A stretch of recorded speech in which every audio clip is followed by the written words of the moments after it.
two locations. So those run every 7 minutes, so it's really easy to get back and forth between.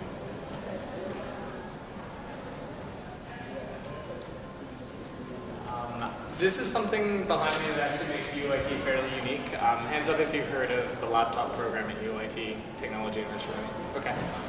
So it is beneficial for students, especially students in game development and computer science, but it's beneficial to students across the board.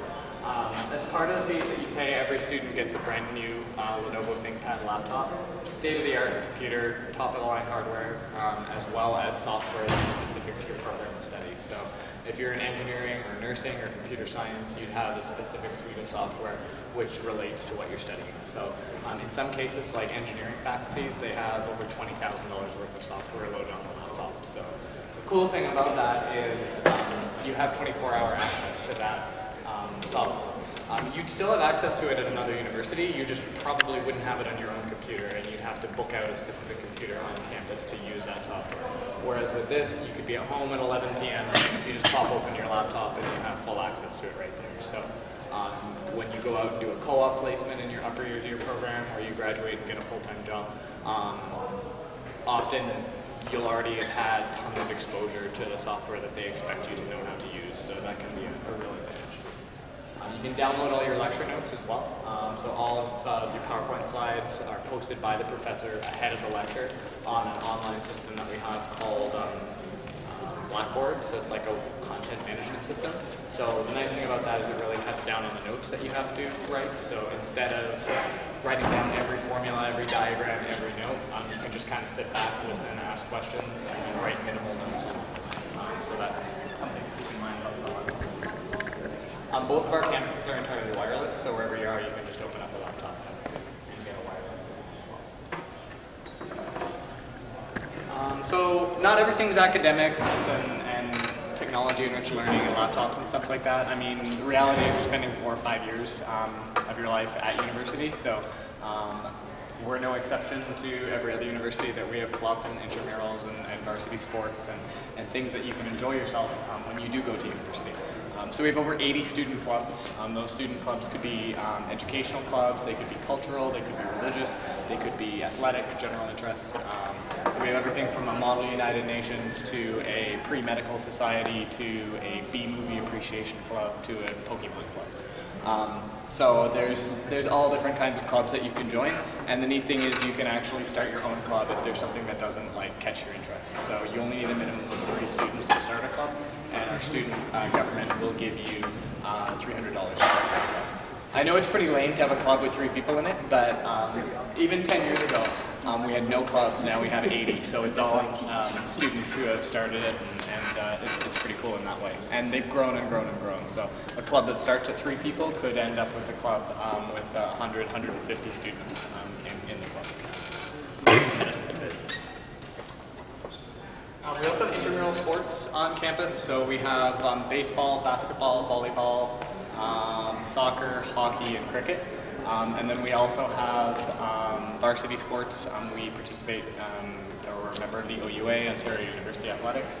So we compete in hockey, tennis, rowing, soccer, lacrosse, golf, dance, curling. Pretty sure those are the main ones. I may have forgotten one.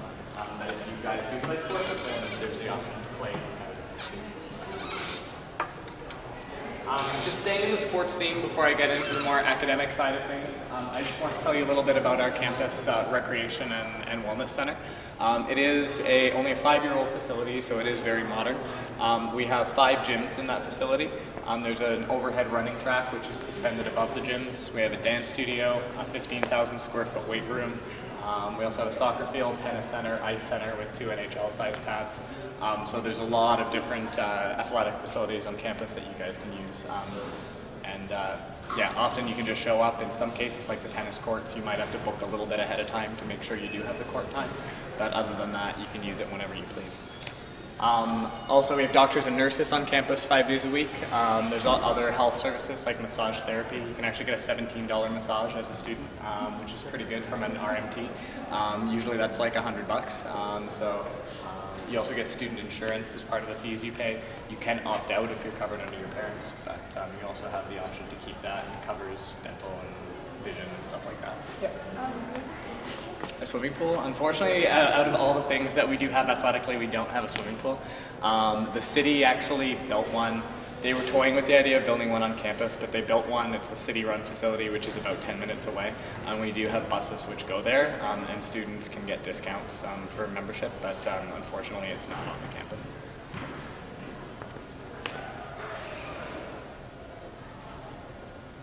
So I'll talk a little bit about scholarships. Obviously, you guys probably know college, university, post-secondary education in general can be expensive. So scholarships and bursaries definitely do come into play, and they help out. You can see behind me that there's awards of recognition that start at 80%, and they go all the way up to 95 plus.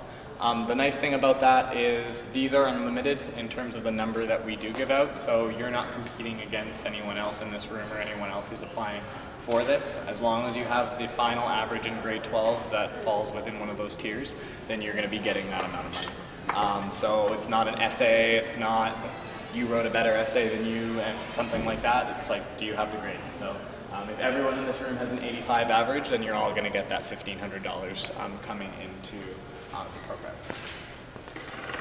The other type of scholarship is definitely more competitive. There's 5 of them. We have 1 chancellor's and then 2 presidents, 2 founders.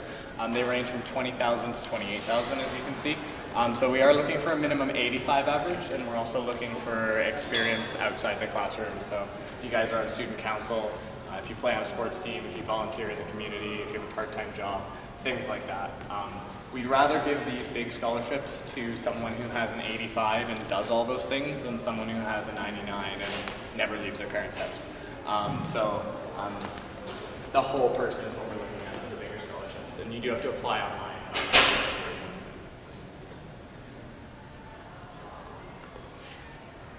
Anyone interested in residence? I know we're close by, but sometimes people still do stay in res.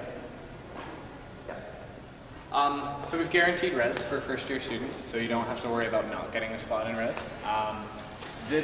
About 80% of our rooms look like this. The other 20%, unfortunately, I don't have a diagram, but if you can picture the same size, just more open concept, so those rooms are less expensive because you don't get as much privacy as the suite style, but it's more of like a hotel room setup for the other style. But 80% does look like this, so you have your own space, as you can see. Your roommate has an identical size space. You have a common area that you both share, and then you have a bathroom that you both share as well. The nice thing about that is it's also a newer facility, so there's no such thing as communal washrooms that you share with 40 other students. You're only sharing your washroom with 1 student. There's a cleaning service which comes through every 2 weeks. You have a queen-size bed in the room. There's TV, cable, internet, phone, all these things that are included in the fee. Depending on what res you choose, res will range in price from $5,100 to $6,400 per year. And then meal plan on top of that if you do want to get a meal plan. There's certain reses which don't require it, so if you like to cook for yourself, there's some reses with more common kitchen areas that you could just do all your cooking for yourself. Other times there's some reses which have mandatory meal plans, so if you prefer to wake up 10 minutes before class, run to the all-you-can-eat buffet and grab food, then you can do that too. So it's your call. Meal plan can be a little more expensive, but you can see the benefit.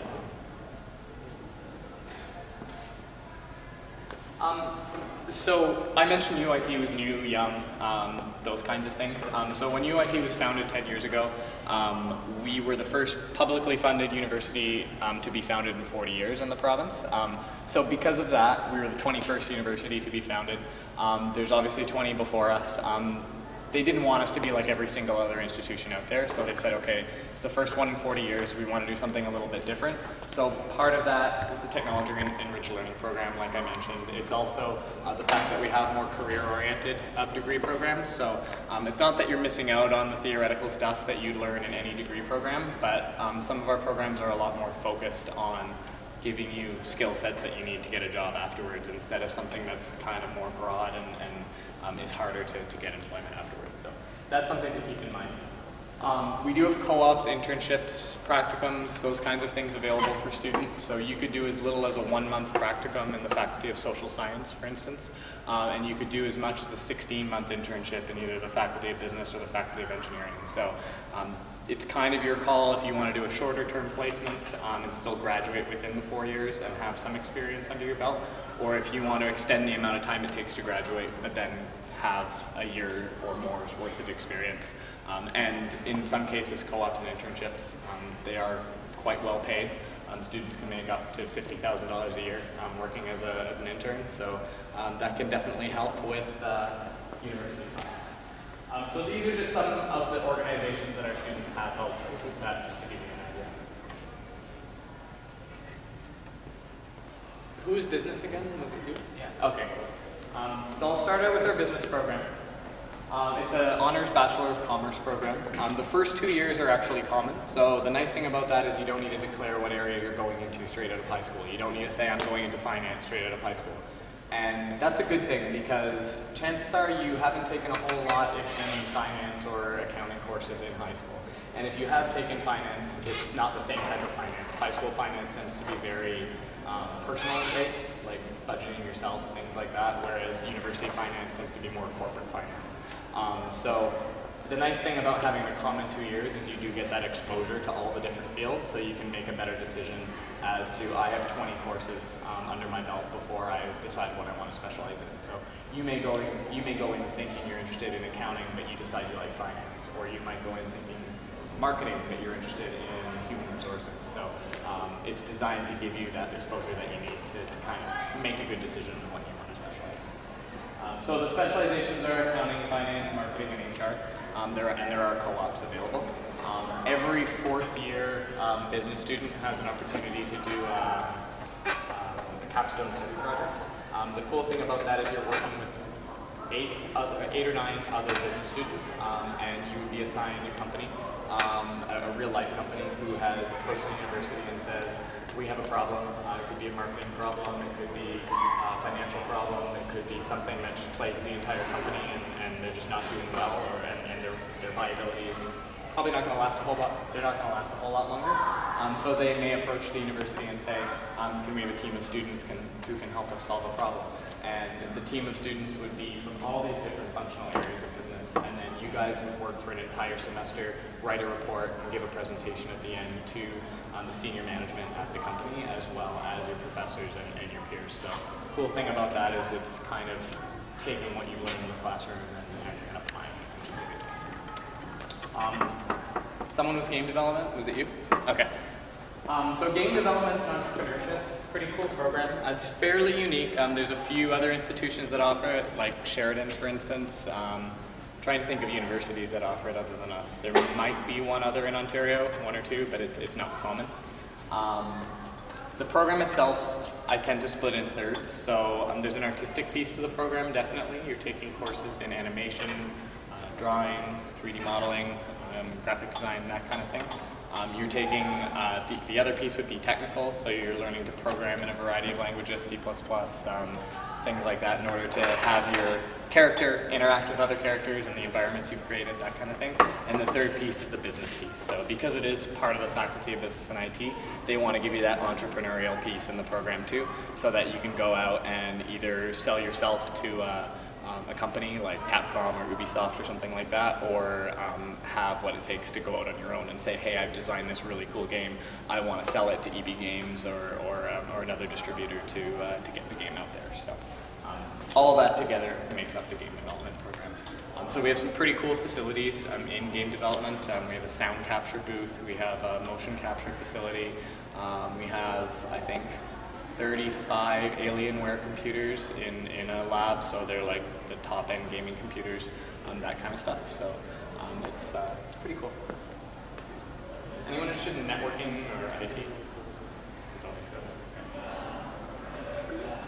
So I'm going to talk about criminology and justice.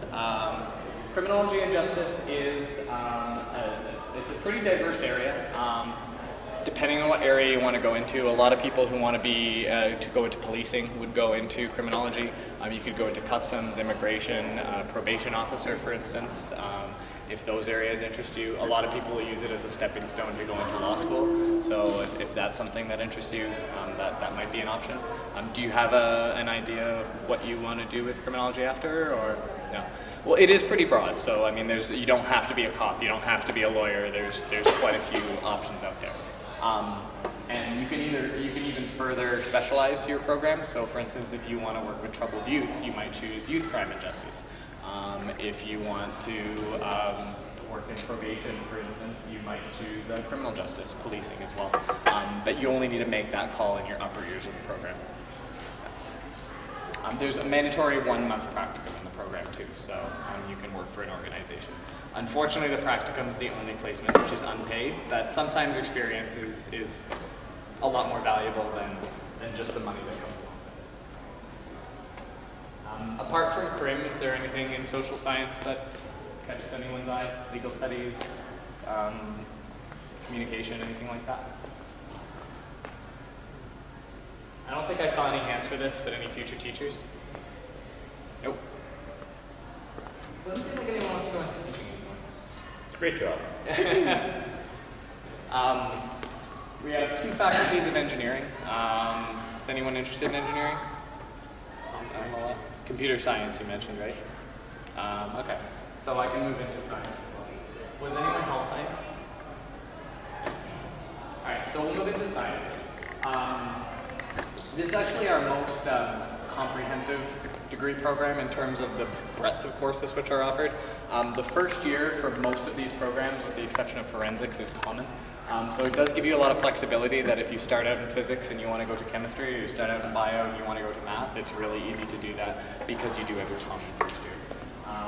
So any of these areas you can go into afterwards, and you can see the sub-specializations afterwards that you can go into in your 3rd and 4th year. So pharmaceutical, life science, digital media, which is a specialization for computing science. So the computing science program itself does have that general first year. So it is very much a introductory BSc first year. So you're taking bio, chem, physics, math. I don't know if that necessarily interests you, but the nice thing is once you get into 2nd, 3rd, and 4th year, you're getting a lot more specific. Like you start out taking courses in networking, operating systems, programming, and then you get into some really cool courses in your upper years like human-to-computer interaction, artificial intelligence, things like that. That's above and beyond just your typical computing classes. So usually I tell people too that a BSc in computer science tends to be a little bit more theoretical than some of the other alternatives. Like if you want to do software engineering, it's very applied. If you want to do networking or game development, it's very applied, whereas computing science tends to be more theoretical, a little bit more research-based, that kind of thing. Also, all of our science programs and all of our engineering programs have a 1-year management option. So you can take 1 year worth of business courses on top of your other courses, if that helps you. Admissions-wise, I won't go through admissions for every single program, but in the books that you guys have, there's a chart at the back. It's all color-coded by faculty. It'll tell you the prerequisite courses that are required to get into the program. Unfortunately, we don't publish cutoff averages just because they can change so much from year to year. So we don't want to tell someone, okay, you need a 74 to get in this program, and then it ends up being 78 the next year. Yeah.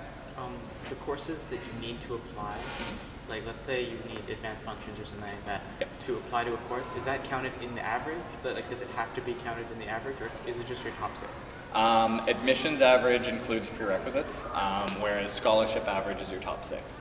So if you have 7 or 8 U courses that you've taken as a result of doing summer school or something like that, then you could count your highest 6 regardless of prereqs for scholarship. So sometimes that can actually boost the amount that you would get for a scholarship.